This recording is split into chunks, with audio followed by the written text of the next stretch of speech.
अब ये दुख और सुख किन कारणों से होते हैं? दुख होते हैं पाप कर्मों से और सुख होते हैं पुण्य कर्मों से।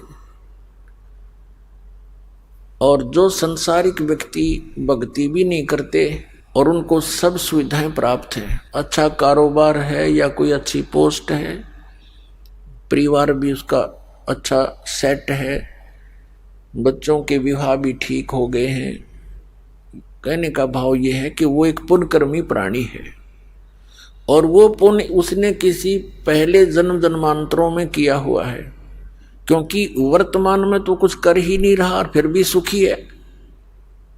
और इस बात का तो एक विधान है परमात्मा का, सबको मालूम है इस बात का कि कर्म से ही प्राणी सुखी और कर्म से दुखी होता है। अब जब तक उस पुण्यकर्मी प्राणी के पुण्य चलेंगे तो उस पर कोई आपत्ति नहीं आवेगी। जैसे इन्वर्टर है, आजकल इन्वर्टर, उसकी बैटरी होती है, उसमें उनको चार्ज किया जाता है।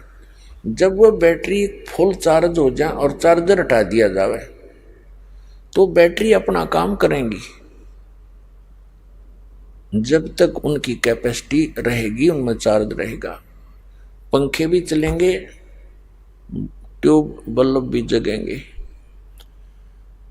और आगे चार्जर ना होने से तो एक दिन समाप्त होगी उसकी बैटरी की क्षमता, तो फिर एक ही दम सारी ही सुविधाएं बंद हो जाएंगी, क्योंकि वो बैटरी अब डाउन होगी। उनको पैरेलल चार्जर की आवश्यकता थी।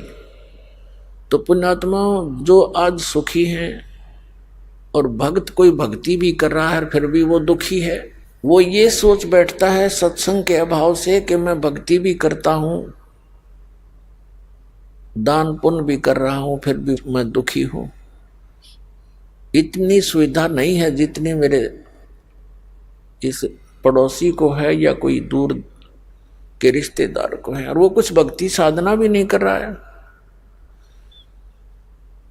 तो ये उन भक्तों के मन में आ सकता है जो ज्ञान कंप्लीट नहीं सुन पाए हैं।